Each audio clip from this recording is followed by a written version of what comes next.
Taste the Daily. Hola! Your dream vacation to Singapore starts from rupees 44,999 only with GT Holidays, South India's #1 travel brand. அம்பேத்கரே மது ஒழிப்பு சாத்தியமில்லைன்னு சொல்லியிருக்காரு. மது ஒழிப்பு கொள்கையை கொண்டு வரணும்னு முயற்சி பண்றாரு. இது ஒரு நல்ல ஒரு முன்னெடுப்பு தானே. யாருமே செய்யல, கடந்த காலங்கள்ல செஞ்சாங்க, எல்லாரும் கொஞ்சம் கொஞ்சமா பின்வாங்கினாங்க. இன்னைக்கு திருமாவளவன் எடுத்திருக்கிற மது ஒழிப்பு மாநாட்டை நீங்க சந்தேகப்படுறீங்களே. இதுல திமுக இந்த பிரச்சனையை எவ்வளவு அழகா கையாண்டிருக்காங்க, ராஜேந்திரமா கையாண்டிருக்காங்க அப்படிங்கறதை நம்ம பார்க்க வேண்டியது இருக்கு. அதுல திருமா எப்படி ட்ராப் ஆயிருக்காரு அப்படிங்கறதை நம்ம பார்க்க வேண்டியது இல்லை. இது மாட்டிக்கிட்ட மாதிரி சொல்றீங்க. ஆமா, மாட்டிக்கிட்டாரு தான்.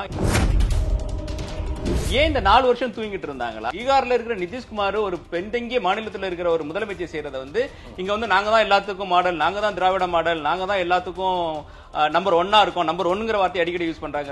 இது சாராயம் காய்ச்சறதா நீங்க நம்பர் 1. மது ஒழிப்பு மாநாடு முன்னெடுப்பு, சரியான முன்னெடுப்பு. அதுல நம்மளுக்கு மாற்று கருத்தே இல்ல. அதை நம்ம முழுக்க முழுக்க வரவேற்கிறோம். அப்படி இருக்கிற போது மதுவை விக்கிறவங்களையே கூட்டிட்டு போயிட்டு மேடையில வச்சு நாங்க மது ஒழிக்கிறோம்னா இது ஒரு கேளிக்கை இல்லையா? கேளிக்கையின் உச்சகட்டம் இல்லையா? இது இந்த மக்கள்களையும், இந்த ஓட்டு போடுற மக்கள்களையும், இந்த குடி மக்களையும் ஏமாற்றுகிற ஒரு விதமா தானே இருக்கு. முழுக்க முழுக்க மது ஒழிப்பை கொண்டு வரது மாநிலத்தில் கையில் இருக்கா இல்லையா? இருக்கிற போது நீங்க எதுக்கு தேசியல பத்தி பேசுறீங்க? இப்போ உங்க வீட்டை நீங்க ஒழுங்கா முதல்ல சுத்தம் பண்ணிக்க வேண்டியது. அது முழுக்க சாவி உங்ககிட்ட இருக்கு, தொடப்பம் உங்ககிட்ட இருக்கு, செய்ய வேண்டிய வேலைகள் இருக்கு, ஆட்கள் இருக்கு. அப்படி இருக்கும் போது அதை செய்யாமல் தேசியம் தேசியம் என்று பேசிக் கொண்டிருப்பது இது மடை மாற்றம் செய்வது போல. மது ஒழிப்பு மாநாட்டினுடைய வீரியத்தையே நீங்க குறைக்கிறீங்க. ஒரு மாநாடு நடக்கும், நான் குறைக்கல, திரும்ப குறைச்சிட்டாரு. நான் குறைக்கல, திரும்ப குறைச்சிட்டாரு.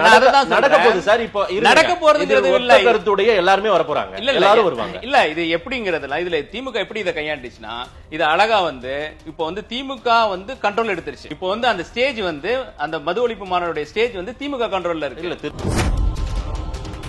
அதன் தமிழர்களுக்கு வணக்கம்.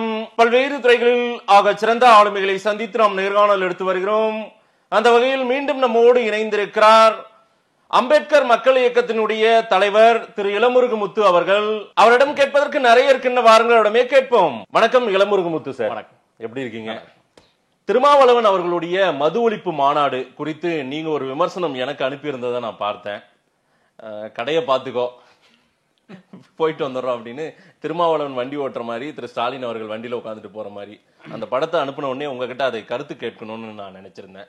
அம்பேத்கர் மக்கள் இயக்கம், அம்பேத்கரே மது ஒழிப்பு சாத்தியமில்லைன்னு சொல்லியிருக்காரு. வரலாறு நீங்க நல்லா படிச்சிருப்பீங்க. திருமாவளவன் ஒரு முன்முயற்சியா எடுத்திருக்காரு. இன்றைக்கு அதை களமாடி எப்படியாவது இதுல இருந்து விடுபட்டு கொண்டு வந்துருவோம், குறைஞ்சபட்சம் ஒரு கால அட்டவணையாவது கொடுங்கன்னு இன்னைக்கு அரசாங்கத்துக்கிட்ட கேட்கிறாரு. தமிழ்நாடு முதலமைச்சர் ஸ்டாலின் அவர்களை பார்த்து விட்டு உங்களால் படிப்படியாக குறைக்க முடியும்னா அதற்கான கால அட்டவணையாவது கொடுங்க அப்படின்றாரு. தேசிய அளவில் மது ஒழிப்பு கொள்கையை கொண்டு வரணும்னு முயற்சி பண்றாரு. இது ஒரு நல்ல ஒரு முன்னெடுப்பு தானே. யாருமே செய்யல, கடந்த காலங்கள்ல செஞ்சாங்க, எல்லாரும் கொஞ்சம் கொஞ்சமா பின்வாங்கினாங்க. இன்னைக்கு திருமாவளவன் எடுத்திருக்கிற மது ஒழிப்பு மாநாட்டை நீங்க சந்தேகப்படுறீங்களே. இல்ல, நல்ல முன்னெடுப்பு தான். முன்னெடுப்புங்கிறது அந்த கேலிச்சித்திரம் தான், அதை நல்லா சொன்னீங்க. அது ரொம்ப நல்ல கேலிச்சித்திரமா இருந்தது. அதனாலதான் நான் கூட அதை நான் ஷேர் பண்ணியிருந்தேன். இப்போ இது இப்போ திமுக இருந்தாலும் சரி, விடுதலை சிறுத்தைகள் கட்சிகளா இருந்தாலும் சரி, விடுதலை எந்த கட்சிகள் இது முன்னெடுத்தாலும் நம்ம இதை வரவேற்கலாம். ஆனா யாரு மது விற்கிறாங்களோ, யாரு மது ஆலை வச்சிருக்காங்களோ அவங்களே மது விலக்கை பத்தி பேசுறது எந்த விதத்துல நியாயம்? இது மக்களை ரொம்ப அவமானப்படுத்துற மாதிரியோ இல்ல மக்களை ரொம்ப கேவலமா நினைச்சு மக்கள்கிட்ட நம்ம என்ன வேணாலும் சொல்லலாம், நம்ம சொல்றதுக்கெல்லாம் கேட்கறதுக்காக இருக்காங்க, முட்டாள்தனமா இருக்காங்க அப்படிங்கிற மக்களை ஒரு ஏமாற்றுகின்ற ஒரு வேலையாக இருக்கின்றது. நான் திருமாவளவன் எடுத்த அந்த மது ஒழிப்பு மாநாட்டை பத்தி எந்த குறை கூறதுக்கு இல்ல. ஆனா அவர் சென்ற பாதை, அவர் பண்ண யூ டர்ன், அதுதான் நம்மளுக்கு ரொம்ப வருத்தத்தை அளிக்கிறது. ஒரு யூ டர்ன் இல்லையா? மது ஒழிப்பு மாநாடு அக்டோபர் 2 நடக்க போகுது. மது ஒழிப்பு மாநாடு நடக்க போகுது. இப்ப முதல்வர் அமெரிக்கால இருந்தாரு. அப்பதான் இது மது ஒழிப்பு மாநாடுங்கிறத அறிவிக்கிறாரு. அறிவிக்கும் போது ரொம்ப நல்ல ஒரு பேச்சா இருந்தது. மது ஒழிப்பு மாநாடுன்னே சொன்னாங்க. அதுக்கு ஈவன் அதிமுக கூட அழைப்பு கொடுக்கிறாரு. அது ஒரு கேள்வி கேட்கிறாங்க, அதை விவாதமாகுது. அதிமுக பங்கேற்கலாம் அப்படின்னு சொல்றாரு. மது ஒழிப்புக்கு எதிரான மாநாடு, இதுல ஜாதி சமயத்தை தவிர மீதி யாரு வேணாலும் பங்கெடுக்கலாம் அப்படிங்கிற மாதிரி ஒரு ஸ்டேட்மெண்ட் வைக்கிறாரு. அது அதிமுகவுக்கு ஒரு விடுத்த அழைப்பு மாதிரி தான் பாக்குறாங்க. அது இல்லாம திடீர்னு முதல்வர் தமிழ்நாட்டுக்கு வந்துட்டாரு. வந்ததுக்கு அப்புறமா அதுக்கு அந்த 4 நாள்ல நடந்த விஷயங்கள்லாம் நீங்க பார்த்திருப்பீங்க. ட்விட்டர்ல வந்து ட்வீட் போடுறாரு, எங்களுக்கு ஆட்சியிலையும் அதிகாரத்திலும் பங்கு வேணும்ன்றாரு. கொஞ்சம் அரை மணி நேரத்திலேயே அது ட்வீட் வந்து டெலிட் செய்யப்படுகிறது. என்னன்னு கேட்டா அட்மின் போட்டாங்க அப்படின்றாரு. இல்ல அதுல பிள்ளை இருந்தது, அதெல்லாம் மாத்தி சரி செஞ்சு போட்டோம் ஆமா, அப்படின்னு. அது வந்து இல்ல அட்மின் போட்டதானே சொல்றாரு. அப்புறம் மறுபடியும் அந்த ட்வீட் போடுறாங்க. அதுலலாம் நம்ம தப்பு இல்ல. எதுக்கு தடுமாறுகிறார் திருமா அப்படிங்கறதா நம்ம ஒரு தடுமாற்றமும் இல்லைங்க. தடுமாற்றம் இல்ல. தடுமாற்றம்னா மது ஒழிப்பு மாநாடை தள்ளி வைக்கலாம் அப்படின்னு ஏதாவது ஒரு முடிவு எடுத்திருக்காரா சொல்லுங்க பார்க்கலாம். எல்லாரும் வரலான்றாரு ஒரு ஓபன் ஸ்டேட்மெண்ட். நீங்க கூட போலாம். இல்ல அங்கதான் உங்களுக்கு அந்த எண்ணம் இருக்குல்ல, எல்லாமே இருக்கு. நம்ம போலாம், நான் வரேன்னு சொல்லிட்டு போங்க. நம்ம போலாம். 2-3 விஷயங்கள் இதுல கவனிக்க வேண்டியது இருக்கு. இதுல வந்து திமுக இந்த பிரச்சனையை வந்து எவ்வளவு அழகா கையாண்டிருக்காங்க, ராஜேந்திரமா கையாண்டிருக்காங்க அப்படிங்கறதை நம்ம பார்க்க வேண்டியது இருக்கு. அதுல வந்து திருமா வந்து எப்படி ட்ராப் ஆயிருக்காரு அப்படிங்கறதை நம்ம பார்க்க வேண்டியது இருக்கு. இது வந்து மாட்டிக்கிட்ட மாதிரி சொல்றீங்க. ஆமா, மாட்டிக்கிட்டாரு தான். இப்போ திருமா வந்து முதல்வரை சந்திப்பதற்கு முன் எப்படி பேசினாரு, முதல்வரை சந்தித்ததுக்கு அப்புறம் எப்படி பேசினாருங்கிறத வந்து நம்ம வந்து ரொம்ப க்ளோஸா பார்த்தோம்னா அப்படியே அது ஒரு வேறுபட்ட கருத்தால இருக்கு. ஏதாவது ஒரு ஸ்டேட்மெண்ட் சொல்றேன் பாருங்க. மதுவிலக்கு மாநாடு, மதுவிலக்கு மகளிர் மாநாடு அப்படின்னு அனௌன்ஸ் பண்ணிருக்காங்க. அது வந்து அதுல வந்து நாங்க வந்து இதுவா இருக்கிறோம், நம்ம வந்து கரெக்டா இருக்கோம், அது உறுதியா இருக்கிறோம், அதை செஞ்சுதான் ஆகணும். ஏன்னா வந்து இங்க பட்டியலினத்து மக்கள் தான் வந்து இதுல மதுவாலையும் போதையாலையும் சாவுறாங்க. ஈவன் இப்ப நடந்த கள்ளக்குறிச்சியில கூட 70 பேர், அதுல 65 பேருக்கு மேல வந்து பட்டியலினத்து மக்களை சேர்ந்தவங்க தான் சாகுறாங்க. இதனால வந்து முழுக்க வந்து அவர்களுடைய பொருளாதாரமும் வாழ்வாதாரமும் பாதிக்கப்படுகிறது. சீரழிகிறது வந்து பட்டியலினத்து மக்கள் தான். அதனால வந்து இதுக்காக நாங்க கண்டிப்பா வந்து பூரண மதுவிலக்கை கொண்டு வரணும். அதனாலதான் மதுவிலக்கு மகளிர் மாநாடு அப்படின்னு கொண்டுட்டு வரவர். முதல்வரை பார்த்துட்டு வந்து மதுவிலக்கை கொஞ்சம் கொஞ்சமாக குறைப்பதற்கு, கடைகளை மூடுவதற்காக வலியுறுத்திடுவோம். அரசாங்கத்தை நடத்தக்கூடியவங்க அவங்களோட உட்கார்ந்து பேசும்போது அவங்க சில கருத்துக்கள் சொல்லியிருக்கலாம், ரைட்டுங்களா? இது சாத்தியமா? 1000 பேர் என்ன கருத்து வேணாலும் சொல்லலாம். உங்க கருத்து என்ன? உங்க கருத்துல வந்து நீங்க உறுதியா இருக்கணுமா வேணாமா? உங்க கருத்து சொல்றேன். அவர் கருத்துல அவர் உறுதியா இல்ல அப்படிங்கறத நான் வைக்கக்கூடிய வந்து ஒரு குற்றச்சாட்டு. உங்க தலைவர் திருமாவளவனுடைய தலைவர் அம்பேத்கருடைய கருத்தே என்ன? இதற்காக போராடினார். அவரே பின்வாங்கக்கூடிய நிலைதான் ஏற்பட்டது, வரலாறு சொல்லுது. சரிங்களா? ஆனா அவர் பின்வாங்கல. படிப்படியாவது குறைங்க, அதுக்கான வாய்ப்பை ஏற்படுத்தல. கரெக்ட். நம்ம இந்தியா முழுக்க பேச வேணாம். நம்ம வந்து இப்ப தமிழ்நாடு மட்டும் பத்தி பேசுவோம், அப்புறம் இந்தியா முழுக்க பேசுவோம். இந்தியா முழுக்க இது பேசுவோம். சீக்கிரமா இதுக்கு ஒரு தீர்வு வந்துரும். இல்ல அதுதான் அந்த பாயிண்ட்க்கு நான் வரேன். அவர் சொன்ன பாயிண்ட் வந்து நான் புரியுது. முதல்ல வந்து மதுவிலக்கு வந்து இப்போ வந்து காங்கிரஸ் இருந்த காலத்துல, ராஜாஜி இருந்த காலத்திலயும் சரி, பக்தோச்சல காலத்திலயும் சரி, அதுக்கப்புறம் காமராஜ் இருந்த வரையில் வந்து பூரண மதுவிலக்கு தான் இருந்துச்சு. இங்க மது விற்கப்படவில்லை. என்னைக்கு திராவிட முன்னேற்ற கழகம் ஆட்சிக்கு வருதோ அன்னைக்குதான் மது வந்து விற்கிற அந்த பழக்கமே வருது. அதுல மக்களை அடிமைப்படுத்துறாங்க. ஏன்னா இதுல என்ன பெரிய பிரச்சனை அப்படின்னா, ஒன்ஸ் வந்து அந்த மதுவுக்கு அடிமை ஆயிட்டாங்கன்னா அதனால மீண்டு வர்றதுக்கு வந்து பல ஆண்டுகள் வரும்.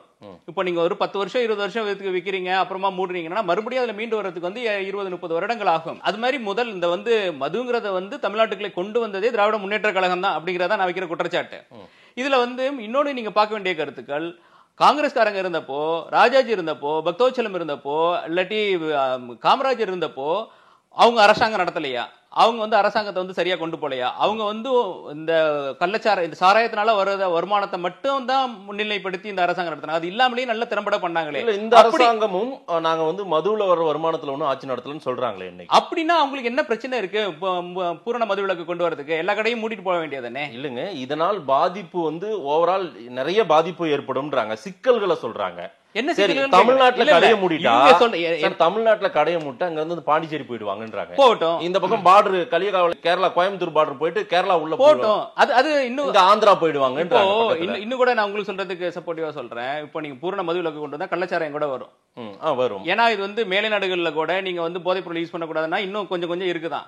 நான் சொல்ல வர பாயிண்ட் என்னன்னா, 100% இருந்து அது 90% குறைஞ்சிடும். குடிக்கிறவன் அந்த 10% தான் இருப்பான். சரி, அந்த 10% வந்து கண்ட்ரோல் பண்றதுக்கு வந்து நம்ம வேற மெஷர்மெண்ட்ஸ் கொண்டு வரலாம், வேற ஏதாவது கண்ட்ரோல் பண்றதுக்கு கொண்டு வரலாம், அதுக்கு தனியா ஆணையம் அமைக்கலாம், இல்லாட்டி அதுக்கு தனியா வந்து காவல்துறை கொண்டு வரலாம், அது வந்து ஒழிக்கிறதுக்கு பார்க்கலாம். ஆனால் 90% குறையுது இல்ல. 90% பெண்களுடைய வாழ்க்கை வந்து நல்லா இருக்குல்ல. பீகார்ல கொண்டு வந்தாங்க, நிதிஷ்குமார் கொண்டு வந்தது. அவர் சொன்ன 2 ஸ்டேட்மெண்ட்டுமே நீங்க வந்து நினைச்சு பார்க்கணும். கொண்டு வந்ததுக்கு அப்புறமா வந்து முன்னாடி வந்து மரண ஓலம் கேட்டது, இதுக்கு அப்புறமா வந்து மதுவிலக்கு கொண்டு வந்த போது மகிழ்ச்சி ஓலம் கேட்குது அப்படிங்கிற மாதிரி ஒரு ஸ்டேட்மெண்ட் கொடுத்திருக்காரு. பீகார் வந்து ரொம்ப பின்தங்கிய மாநிலம், எந்த ஒரு பெரிய தொழில்கள் இல்லாத மாநிலம், படிப்பறிவு பிரிவு இல்லாத மாநிலம். நீங்க எப்போ வந்து கிண்டல் பண்ணாங்களும் பீகார்காரனை தான் கிண்டல் பண்றீங்க. தமிழ்நாட்டில் வந்து அவன் பொழப்பு நடத்துறான் அப்படி ஹிந்திக்காரன் அப்படின்னு சொல்லிட்டு அவ்வளவு பின்தங்கிய மாநிலம். மதுவை அடிப்படையாக கொண்டு அதில் இல்லாத வருமானத்தை கொண்டு அதை ஒரு வருமானமாக ஏற்றுக்கொள்ளாமல் கன்சிடர் பண்ணாமல் நல்லா வந்து ஆட்சி செய்யும் பொழுது உங்களுக்கு என்ன கேடு? தமிழ்நாட்டுக்கு என்ன கேடு? இல்ல சார், தமிழ்நாட்டு அரசுக்கு என்ன கேடு? உங்களால வந்து மதுவுல இல்லாத வருமானத்தை வச்சு அரசு செய்ய நிர்வாக திறமை இல்லையா? இல்ல, அந்த திட்டம் திரு ஸ்டாலின் அவர்களுக்கு இருக்கு, முதலமைச்சருக்கு இருக்குன்னு முத்துசாமி சொல்றாங்க. அப்ப 4 வருஷம் ஸ்டாலின் தூங்கிட்டு இருக்காரா?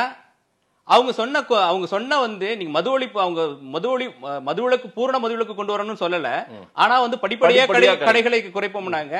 அந்த ஒவ்வொரு மாவட்டத்திலும் புத்துணர்ச்சி ரெஹபிலிட்டேஷன் சென்டர் பண்ணாங்க. ஏதாவது ஒரு மாவட்டத்துல பண்ணிருக்காங்க? அதற்கே பல கோடி நிதி ஒதுக்குறாங்க அப்படின்னு சொல்றாங்க. நிதி ஒதுக்குறாங்களோ இல்லையோ, பிராக்டிகலா பண்ணிருக்காங்களா? எத்தனை கடைகளை வந்து இந்த 4 வருஷத்துல குறைச்சிருக்காங்க? நீங்க வருஷத்துக்கு 1000 கடைகளை குறைச்சிருந்தா கூட இந்த 4 வருஷத்துல ஒரு 4000 கடைகளை குறைச்சிருக்கலாம்ல. அதுவே ஒரு முன்னேற்பாடு. கடைகள் மூடப்பட்டதா நமக்கு இல்ல, ஒரு சில கடைகள் தான் பண்ணிருக்காங்களே தவிர, விற்பனை இல்லாத கடைகள் 1-2 பண்ணிருப்பாங்களே தவிர, அவங்க கொடுத்த அந்த இதுல அவங்க அந்த தேர்தல் பரப்புரையில சொன்னதை வந்து செஞ்சிருக்காங்களா? ஏன் இந்த 4 வருஷம் தூங்கிட்டு இருந்தாங்களா? என்ன நிதிஷ்குமார், பீகார்ல இருக்கிற நிதிஷ்குமார் ஒரு பெண்தங்கிய மாநிலத்தில் இருக்கிற ஒரு முதலமைச்சர் செய்யறத வந்து இங்க வந்து நாங்க தான் எல்லாத்துக்கும் மாடல், நாங்க தான் திராவிட மாடல், நாங்க தான் எல்லாத்துக்கும் நம்பர் 1 இருக்கும். நம்பர் 1ங்கிற வார்த்தை அடிக்கடி யூஸ் பண்றாங்க. இது சாராயம் காய்ச்சறதா நீங்க நம்பர் 1 அப்படிங்கறத நம்ம முன்வைக்கிறோம். இல்ல சார், இன்னைக்கு திருமாவளவன் முன்னெடுத்து ஒரு பயணத்தை தொடங்கி இருக்காரு. அவர் கேட்டு பெறுவார் சார், அதற்கான வாய்ப்புகளை ஏற்படுத்துவார். இல்ல கேட்டு பெறுவார். இங்க இப்ப நம்ம மறுபடியும் நம்ம தான் பாயிண்ட்டுக்கு வரோம். இப்ப வந்து ஒரு குண்டு வைக்கிறவனே வந்து குண்டு எடுக்க வரான் ஒரு இடத்துல அப்படிங்கிற மாதிரி தான் இருக்கு. சாராயம் இங்க விக்கிறது யாரு? பிஜேபி காரன் விக்கிறானா? பிஜேபி அரசு விக்குதா? இல்ல வந்து அதிமுக அரசு விக்குதா? இங்க இருக்கிறது இந்த திராவிட முன்னேற்ற கழக அரசு. அதிமுக திமுக 2 கட்சிகளுமே மதுவை ஒழிக்காமல் மதுவை வியாபாரம் செய்ததுன்ற குற்றச்சாட்டை வைக்கிறாரு திருமா. கரெக்ட். 2 பேரையும் மேடை ஏத்தி எல்லாரையும் உட்கார வச்சு பேச வைக்கிறேன்றாரு. பண்ணட்டும், அது பண்ண மாட்டேன்றாரு. வாங்கன்னு தானே அழைக்கிறாரு. இல்ல வாங்கன்னு அழைக்கிறாருன்னா இவரை போய் நேர்ல பாக்குறாரு. இதுலதான் அழைக்கலன்றாரு. நேர்ல அழைக்கல. அவர் ஒரு டிராப்ட் எடுத்துட்டு போறாரு, ஒரு மெமரண்டம். இல்ல இப்போ நான் அதிமுக வரக்கூடாதுன்னு சொல்லல. நான் வைக்கிற பாயிண்ட் என்னன்னா, இதுல வந்து மது ஒழிப்பு மாநாடு வந்து முன்னெடுப்பு, சரியான முன்னெடுப்பு. அதுல நம்மளுக்கு மாற்று கருத்தே இல்ல. அதை நம்ம வந்து முழுக்க வரவேற்கிறோம். அப்படி இருக்கிற போது மதுவை விக்கிறவங்களையே கூட்டிட்டு போயிட்டு மேடையில வச்சு நாங்க மதுவை ஒழிக்கிறோம்னா இது வந்து ஒரு கேளிக்கை இல்லையா? கேளிக்கையின் உச்சகட்டம் இல்லையா? இது வந்து இந்த மக்கள்களையும், இந்த ஓட்டு போடுற மக்கள்களையும், இந்த குடி மக்களையும் ஏமாற்றுகிற ஒரு விதமா தானே இருக்குது. இல்லங்க, அவங்க அழைக்காத போதே அவங்களே வர தயாரா இருக்காங்க. எங்களுக்கும் இந்த கொள்கை தான், நாங்களும் இந்த மது ஒழிப்பு மாநாட்டுல கலந்துக்கணும்னு 2 பிரதிநிதியை அனுப்புறேன்றாங்க. ஒருவேளை அவங்க 2 பேரையும் அனுப்பி கூட ஒரு முன்னெடுப்பை எடுத்துட்டாங்கன்னா அந்த நேரத்துல அந்த மேடையிலே கூட ஒரு அனௌன்ஸ்மெண்ட், சின்னதா ஒரு அனௌன்ஸ்மெண்ட், நாங்க இத்தனை கடைகளை வந்து குறைக்க போறோம், அதான் சொல்லுவாங்க. இதை எங்க முதலமைச்சர் சொல்ல சொன்னாரு. இது வந்து ஒரு நாடகம். இது வந்து இப்போ வந்து அவங்க ஏதாவது பண்ணியே ஆகணும். இது இப்ப எப்படின்னா, இது வந்து தேர்தல் வேற வர்றதுக்கு இன்னும் 1 வருஷம் தான் இருக்கு. அந்த நேரத்துல வந்து தேர்தல் கூட்டணியில சலசலப்பு இருக்க வேண்டாம், அதனால கூப்பிட்டு பேசலாம் கூட வந்து பேசியிருக்கலாம். அங்க முதல்வருக்கும் திருமாவுக்கும் என்ன பேச்சுவார்த்தை நடந்துங்கிறது நம்மளுக்கு தெரியாது. ஆனா அங்க ஏதோ பேச்சுவார்த்தை நடந்திருக்கு. அதனால நான் சொல்றேன், மது ஒழிப்பு மாநாடு பற்றியும் ஒரு சில கருத்துக்கள் நடந்திருக்கு. அதே போல ஒரு தேசிய அளவுல மது ஒழிப்பு கொள்கையை நீங்க முன்னெடுங்க, நீங்க சொல்லுங்க, நீங்க சொன்னீங்கன்னா அது வந்து சரியா இருக்கும்னு ஒரு மெமரண்டம் கொடுக்கறாரு. இல்ல இப்போ நான் என்ன கேக்குறேன்னா, இப்போ நம்ம வீடு இருக்கு, நம்ம வீடு சுத்தமா இல்ல, அதை நம்ம சுத்தம் செய்யறதை விட்டுட்டு நீங்க ஊர்ல உள்ள வீடெல்லாம் சுத்தம் பண்ணுங்க அப்புறம் நாங்க பண்றதுங்கிறது வந்து எப்படி? இல்ல நான் இன்னொரு கேள்வி கேட்டறேன் நீங்க கேட்கிறதுக்கு முன்னாடி. ஆர்டிகல் 47 முழுக்க ஆர்டிகல் 47 கரெக்ட் என்ன சொல்லுது? இல்ல தேசிய அளவில் இதை வந்து தேசிய அளவில் பண்ணலாம் மாதேஷ், நான் அதை வந்து இல்லன்னு சொல்லல. பட் முழுக்க மது ஒழிப்பை கொண்டு வரது மாநிலத்தில் கையில் இருக்கா இல்லையா?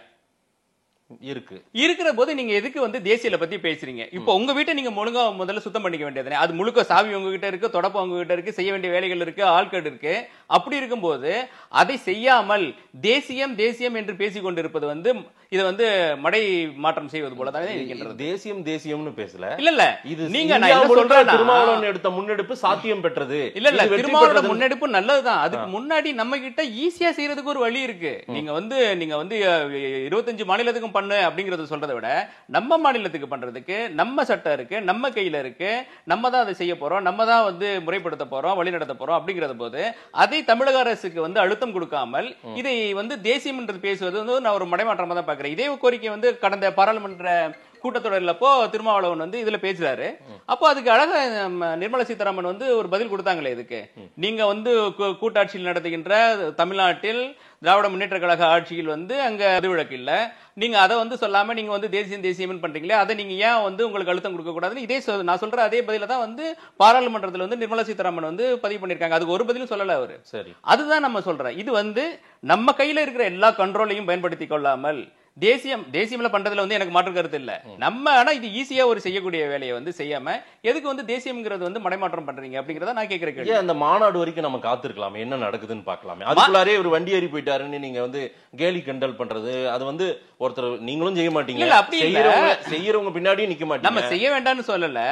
ஒரு ஒரு எப்படி சொல்றது வந்து ஒரு சாராய விக்கிறவனையே கூட்டிட்டு போய் சாராய ஒழிப்பு பண்ணு. இப்போ திராவிட முன்னேற்ற கழக ஆட்சி இருக்கு இல்ல. இப்போ ஈவன் நான் கூட இப்ப சொல்லுவேன், ஆர் எஸ் பாரதியையும் டிவிகேசி இளங்கோனை கூப்பிட்டு டிகேசி இளங்கோனை கூப்பிடுறதுக்கு பதிலா ஜெகத் ரட்சகனையும் டிஆர் பாலையும் அனுப்பிடலாம். ஏன்னா அவங்க 2 பேர் தான் சாராய ஆலையை வச்சிருக்காங்க. என்ன இப்ப பெருசா வித்தியாசம் இருக்கு போது இவங்களுக்கு? என்ன சேம் டிட்டோ எல்லாரும் இதே வந்து இத வந்து இல்ல. எதுக்காக நான் சொல்றேன்னா, அவங்க தான் சாராயம் காய்ச்சறாங்க, அவங்க தான் டாஸ்மாக் சாராயம் வைக்கிறாங்க, அந்த சாராயத்தை வாங்கி தான் இந்த மக்கள் குடிக்கிறாங்க. அங்கதான் வந்து மக்கள் வந்து இவ்வளவு வாழ்க்கை இழந்து நிக்கிறாங்க.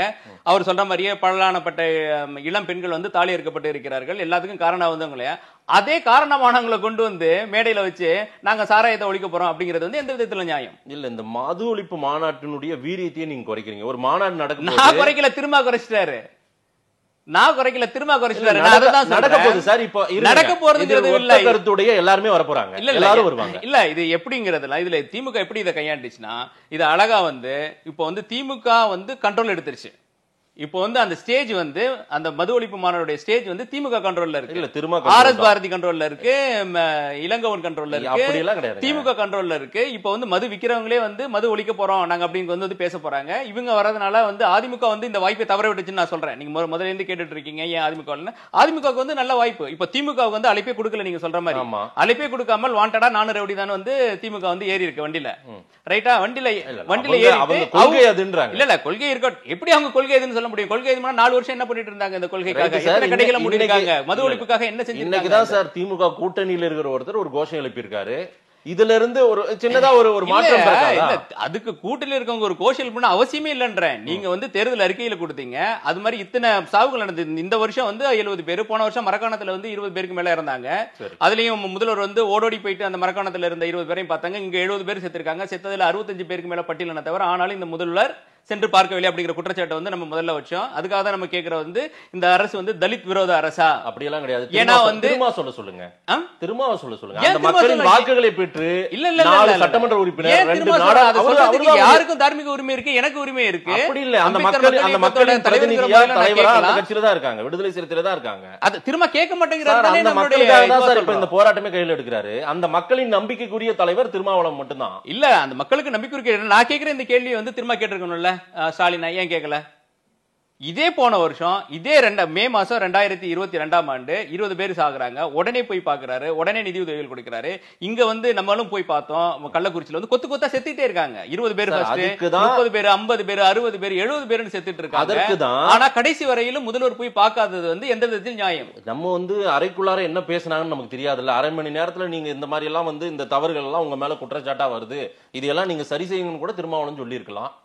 இல்ல இல்ல அப்ப செஞ்சிருக்கலாம். ஆனா வந்து நான் கேக்குற வந்து இதுல நம்ம பார்க்க வேண்டிய பார்வை வந்து இந்த மாநாட்டை வந்து திமுக வந்து அழகா திசை திருப்பிருச்சு.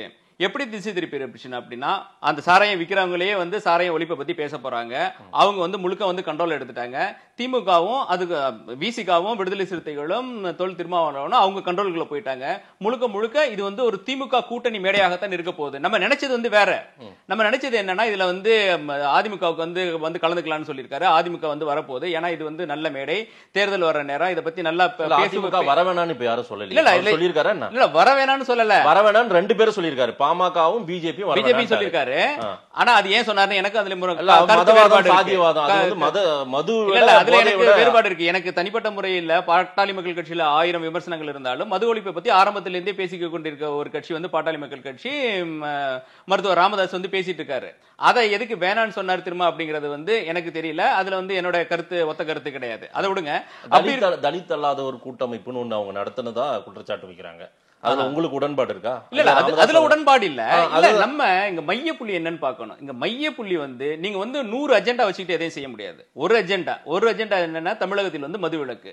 அதுல வந்து யாரும் அந்த ஒத்த கருத்து இருக்காங்களோ அவங்க வரதுல உங்களுக்கு என்ன பிரச்சனை? இல்ல, அதுல ஒத்த கருத்து அவங்களுக்கு இருக்கு. ஆனா இதை விட அது ஆபத்தானவங்க. அவங்க இந்த விஷயத்துல எல்லாம் அவங்க ஆபத்தானவங்க. அப்படி நீங்க பாத்தீங்கன்னா வந்து யாரையுமே கூப்பிட முடியாது இதுல. ஏன்னா நீங்க வந்து அந்த வேற ஏதோ ஒரு கருத்துல வந்து நீங்க வந்து மாற்று கருத்துன்னு கூப்பிட முடியாது. ஆனா சாராயம் விக்கிறவனை கூப்பிடுறீங்களே.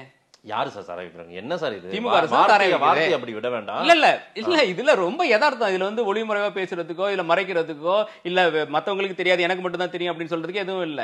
திமுக அரசு வந்து 4 வருஷம் ஆச்சு. நாங்க முதலீப்பு கொண்டு வருவோம்னு சொல்லியிருக்காங்க. படிப்படியா கடைகளை குறைப்போம் அப்படின்னு சொல்லியிருக்காங்க. மாவட்டத்தோறும் புத்துணர்வு மையங்களை ஏற்படுத்தும் அப்படின்னு சொல்லியிருக்காங்க. எதுவுமே செய்யலையே. அப்படி இருக்கும்போது சாராய டாஸ்மாக் கடைகளை வச்சிருக்கிறது வந்து அவங்க தான் வச்சிருக்காங்க. அவங்க மாவட்ட செயலாளர், ஒன்றிய செயலாளர் அப்படிப்பட்டவங்க தான் வச்சிருக்காங்க. அது இல்லாம சாராய ஆலைகள் வச்சிருக்கதும் அவங்க கட்சியில இருக்க பெரிய தலைவர்கள் தான் வச்சிருக்காங்க. அப்படி இருக்கும்போது சாராயம் கட்சி விற்கிறவங்க அவங்க தானே. ஆனா ஏதோ ஒரு நம்பிக்கை திருமாவளவனுக்கு இருக்கு சார். திமுக இதை செய்வாங்க அப்படின்ற நம்பிக்கையில அவர் வந்து நம்பிக்கை எல்லாம் இல்ல. இது வந்து மக்களை ஏமாற்றுறதுக்கான ஒரு வழி. நான் வந்து தலித் மக்களுக்காக 3 வருடமா வந்து மதுவிலக்குக்காக நான் போராடுங்கிற மாதிரி ஒரு போர்வையை கொண்டு வராரு. அது இல்லாம இப்போ வந்து நீங்க எல்லாத்தையும் நீங்க பாத்தீங்கன்னா எலெக்ஷன் வருது, எனக்கு ஆட்சி அதிகாரத்துல பங்கு வேணும்னு ட்வீட் போடுறாரு, டெலீட் பண்றாரு, அட்மின் டெலீட் பண்ணிட்டாரு, மறுபடியும் கொண்டுட்டு வராரு. அதனால இந்த ஆட்சி இந்த வருகிற தேர்தலில் பேரம் பேசுவதற்காக கொண்டு வரப்பட்ட ஒரு நாடகம் தான் அப்படிங்கிற மாதிரி நான் பாக்குறேன். இதெல்லாம் உங்களுக்கு என்ன ஒரு தரவுகளே கிடையாது. தரவுகள் கிடையாதுன்னா நடந்த நிகழ்ச்சிகளை வந்து நீங்க போர்வைகளா பார்த்தா அப்படியே இருக்கு. 15-17 மாசம் இருக்கு. இவ்வளவு சீக்கிரமே அந்த பார்கெனிங் எல்லாம் நடக்குமா? இல்ல ஃபர்ஸ்ட் வந்து ஆரம்பிக்கிறாரு. இப்பல இருந்து ஆரம்பிக்கிறாரு. இப்பல இருந்து த்ரெட்டன் பண்றாரு. ஏன் இவர் இப்ப பண்ண வேண்டியதை பாராளுமன்ற தேர்தலுக்கு முன்னாடி பண்ண வேண்டியதானே? த்ரெட்டன் பண்ற அளவுக்கு வளர்ந்திருக்காருல்ல அப்ப திருமாவளவன். த்ரெட்டன் பண்றதுக்கு வளர்ந்ததுனால தானே உடனே முதல்வர் கூப்பிட்டு பேசுறாரு. அந்த உயரத்துல இருக்காரு. அப்போ கண்டிப்பா இருக்காரு. நான் சொல்றேன் த்ரெட்டன் பண்ற அளவு அப்படின்னா நீங்களும் அவரை வலிமைப்படுத்துங்க. இதுதான் சரியான. நான் வலிமைப்படுத்துறேன். அவர் வந்து நேர்மையான பாதையில இந்த மக்களுக்காக, பட்டியலின மக்களுக்காக தொடர்ந்து போராட நான் வலிமைப்படுத்துறேன். வேங்கவேல் பிரச்சனைக்காக அவர் வந்து தொடர்ந்து போராடினா அவரை வலிமைப்படுத்துறேன். அந்த நாங்குநேரியில் அந்த பையன் இருந்தானே, அதுவும் அது போதைப் பொருட்களால தான் அந்த பையனை வந்து வெட்டியிருக்காங்க. சின்னத்திருங்கிற பையனுக்காக அவனுக்காக தொடர்ந்து போராடி தீவெட்டிப்பட்டியில வந்து தீய வச்சு கொளுத்துனானுங்களே அத்தனை குடும்பங்களை, அதற்காக தொடர்ந்து பண்ண நான் வந்து வலிமைப்படுத்துறேன். நாங்க வலிமைப்படுத்துறதுக்கு நான் இல்லைன்னு சொல்லலையே. நான் திரும்ப வந்து மதிக்கிறேன். திரும்ப வந்து ஒரு பெரிய தலைவர், நல்ல ஒரு இன்டெலெக்சுவல் லீடர், பிளஸ் வந்து சனாதனத்துக்கு எதிராக தொடர்ந்து போராடி கொண்டிருக்கிற வந்து ஒரே தலைவர் வந்து தமிழ்நாட்டில் வந்து திருமா தான். திராவிட முன்னேற்ற கழகமும் கிடையாது, திராவிடர் கழகம் கூட கிடையாது. சனாதனத்தை பத்தி அந்த அளவுக்கு எதிர்க்கிறதுக்கு, பாரதிய ஜனதா கட்சியை எதிர்க்கிறதுக்கு, மதவாத சக்தியை எதிர்க்கிறதுக்கு அத்தகைய தலைவர் வந்து ஒரு சில நிர்பந்தத்துக்காக இது மாதிரி அடிக்கடி வந்து விலை போகிறாரே அப்படிங்கறதான் எங்களுடைய விலை போகிறாரு. நீங்க ரெண்டு விஷயத்துல நான் ரெண்டு காரணத்தை உங்களுக்கு சொல்றேன். அவர் வந்து முதல்வரை பாக்குறதுக்கு முன்னாடி எப்படி பேசுறாரு, அப்புறம் எப்படி பேசுறாரு. நான் இதே கருத்தை வந்து போன ஏதோ ஒரு நேர்காணல சொல்லியிருந்தேன், நம்ம டிவிலயோ இன்னொரு டிவில. அவர் வந்து இது மாதிரி சனாதனத்துக்கு எதிராக போராடுற ஒரு தலைவர் அத்தனை முறையில நாங்க வந்து அவரை வந்து மதிக்கிறோம், அவரை வந்து பின்பற்றோம், அவர் மேல ஒரு நம்பிக்கை வச்சிருக்கோம். இந்த சமுதாயம், இந்த ஒடுக்கப்பட்ட சமுதாயம் வந்து ஒரு நம்பிக்கை வச்சிருக்கு. அப்பேற்பட்ட தலைவர் வந்து தொடர்ந்து நான் சொன்ன இந்த காரணங்களுக்கு எல்லாம் பெருசா எதுவும் போராடல. ஒரு வந்து நாங்களும் ஒரு அடையாள உண்ணாவிரதம், ஒரு அடையாள போராட்டம் அப்படிங்கிற மாதிரி தான் வரிசையா பண்ணிட்டு இருக்காங்க. அடையாள உண்ணாவிரதம், அடையாள போராட்டம். நீங்க வேங்கை வெயில் பிரச்சனை எடுத்துக்கங்க. வேங்கை வெயிலுக்கு இப்பவும் அதற்கான ஆட்களை வந்து அதற்கான டிஎன்ஏ சோதனை நடக்குதுன்றாங்க. சிரிக்காம பேசுறீங்க, உங்களை பாராட்டுற அந்த விஷயத்துக்காக. வேங்கை வெயில் பிரச்சனை இல்ல, அவர் என்ன பண்ணணும்? டிசம்பர் மாதம் ஐ திங்க் இது வந்து 2022 டிசம்பர் 26 நடந்தது. 2022 டிசம்பர் 31ஆம் தேதி வந்து இது பண்ணாங்க, ஒரு போராட்டம் பண்ணாங்க. அதுக்கப்புறம் அந்த விஷயத்துல எதுவும் பண்ணல. நான் எதுக்காக அந்த விஷயத்தை திரும்ப சொல்றேன்னா, தீண்டாமைங்கிறது வந்து இந்தியாவிலேயோ இல்ல தமிழ்நாட்டிலேயோ 2000 வருஷமா இருக்கு. அவன் செருப்பு போட்டு நடக்கக்கூடாது, டீ குடிக்கக்கூடாது, இரட்டை கொலை முறை, வீதியில நடக்கக்கூடாது அப்படிங்கறதெல்லாம் அந்த மாதிரி தீண்டாமையெல்லாம் நம்ம பார்த்துட்டு தான் வரோம். அதையெல்லாம் தாண்டி ஆனா இந்த 2000 வருஷமா தமிழ்நாட்டிலேயோ இந்தியாவிலேயோ உலகத்திலேயே எங்கேயுமே நடக்காத மனிதன் குடிக்கின்ற நீரில் மலத்தை கலந்துருக்கான். இதுதான் தீண்டாமை உச்சகட்டமா நான் கருதுறேன். சரி, இது எல்லாருக்குமே தெரிஞ்ச ஒரு விஷயம். அந்த ஒரு விஷயத்துக்கு வந்து நீங்க வந்து என்ன பண்ணீங்க? அந்த ஒரு நாள் 2022 டிசம்பர் 31ஆம் தேதி ஒரு ஆர்ப்பாட்டத்தை தவிர என்ன பண்ணீங்க? நீங்க வந்து உங்களுக்கு வந்து 4 எம்எல்ஏ இருக்கீங்க, 2 எம்பி இருக்கீங்க, ஆட்சி அதிகாரம் இருக்கு, கூட்டணி ஆட்சியில் இருக்கிறீங்க. நீங்க நினைச்சா இந்த சட்டமன்றத்தை ஸ்தம்பிக்க வைக்க முடியுமா, முடியாதா? சட்டமன்றத்தை எப்படி ஸ்தம்பிக்க வைக்க? நீங்க வந்து சட்டமன்றத்துக்கு முன்னாடி கருப்பு சட்டை போட்டு போங்க, நீங்க வந்து வெளியில இருங்க, நீங்க வந்து உண்ணாவிரதம் எடுங்க, நீங்க சட்டசபையை வந்து நீங்க வந்து பைகாட் பண்ணுங்க. அப்படின்னா வந்து கவனம் பெறும்னா இல்லையா? அதுதான் நான் சொல்றேன். அந்த அளவுக்கு இவங்க வந்து போறதே இல்ல, அரசுக்கு எதிராக எதுவும் பண்றது இல்ல. அந்த பாயிண்ட்டுக்கு தான் அவர் அரசுக்கு எதிராக எதுவும் பண்றது இல்ல. முழுக்க அரசு என்ன சொல்லுதோ அதை அப்படியே தலையாட்டி பொம்மைகளா தான் இருந்து கொண்டிருக்கிறாங்க. அதுதான் அவங்க மேல வைக்கிற குற்றச்சாட்டு. அதனாலதான் இப்போ முதல்வரை பாக்குறதுக்கு முன்னாடி எப்படி பேசுறாரு, பின்னாடி பேசுறாரு அப்படிங்கறத அந்த பாயிண்ட் நான் சொன்னேன்ல. இப்போ ஆம்ஸ்ட்ராங் கொலை வழக்கு, ஆம்ஸ்ட்ராங் கொலை அன்னைக்கு நடந்த அன்னைக்கே வந்து அவர் வந்து ரொம்ப உணர்வுபூர்வமா பேசியிருந்தாரு, ரொம்ப பிடிச்சிருந்தது. மாயாவதியும் அதே கருத்தை தான் சொன்னாங்க, திரும்பவும் அதே கருத்தை தான் சொன்னாங்க. முதல் நாள் இதுல வந்து தமிழ்நாடு காவல்துறை மேல எங்களுக்கு நம்பிக்கை இல்லை, இது வந்து சிபிஐ கிட்ட ஒப்படைக்கணும்னு மாயாவதி சொல்றாங்க. அதே வார்த்தையை வந்து சொன்னாரு. அப்ப எனக்கெல்லாம் ரொம்ப புல்லரிச்சு போச்சு. நம்ம திருமாவா எப்படி பேசுறாரு, முழுக்க ஒரு திமுகவுடைய நிழல் அணி மாதிரி செயல்படக்கூடிய திருமா வந்து இப்படி பேசியிருக்காரு, நிழல் அணி போல செயல்படக்கூடிய திருமா வந்து இப்படி பேசியிருக்காரு. நேரில் வந்து நேரம் கொடுத்து பேசியமைக்கு நன்றி.